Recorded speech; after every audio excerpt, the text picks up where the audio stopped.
প্রিয় দর্শক, সবাইকে স্বাগতম। আজ জানাবো আন্তর্জাতিক গণমাধ্যমের বেশ কিছু গুরুত্বপূর্ণ সংবাদ। শুরুতেই কাশ্মীর প্রসঙ্গে। কাশ্মীরের নিয়ন্ত্রণ রেখা কাছে ভারতীয় গোয়েন্দা ড্রোন গুলি করে ভূপাতিত করেছে পাকিস্তান সেনাবাহিনী। আকাশসীমা লঙ্ঘন করায় পাকিস্তান সেনাবাহিনী ড্রোনটিকে ভূপাতিত করেছে, এমন তথ্য গণমাধ্যমে এসেছে এবং পাকিস্তান গণমাধ্যম এটি দাবি করেছে। কাশ্মীরে সন্ত্রাসী হামলার পর কাশ্মীরের পর্যটকদের জন্য তৈরি করা 48টি রিসোর্ট বন্ধের ঘোষণা দিয়েছে ভারতীয় সরকার। ভারতীয় গণমাধ্যম এমনটি দাবি করেছে।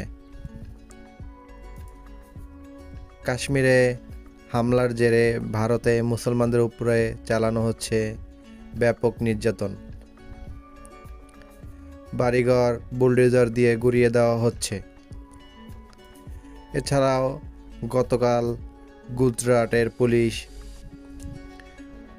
প্রায় 6,500 মানুষকে আটক করেছে, যাদের বাংলাদেশি নাগরিক বলে পুলিশ সন্দেহ করলেও 6,500 মানুষের ভিতরে কেবলমাত্র 450 জনই বাংলাদেশি বলে চিহ্নিত করতে পেরেছে।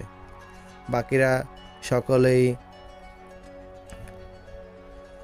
মুসলমান ভারতীয় নাগরিক।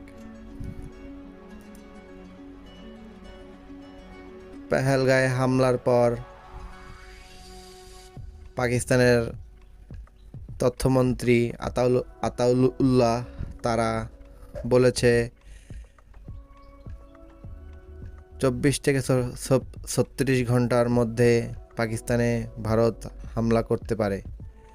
একটি বিশ্বস্ত গোয়েন্দা তথ্য এমনটি দাবি করেছে বলে জানিয়েছে পাকিস্তানের তথ্যমন্ত্রী।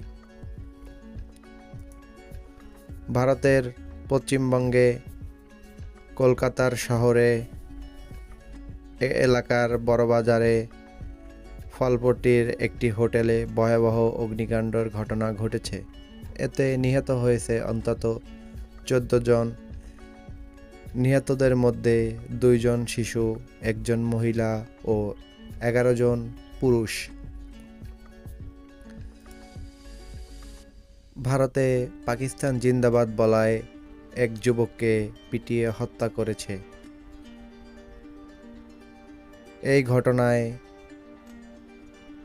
15 জনকে গ্রেপ্তার করেছে মালাঙ্গুরুর সিটি পুলিশ। নিহত যুবকের পরিচয় এখনও আনুষ্ঠানিকভাবে প্রকাশ করেনি। এই ছিল আজকের আন্তর্জাতিক গণমাধ্যমের বেশ কিছু গুরুত্বপূর্ণ সংবাদ।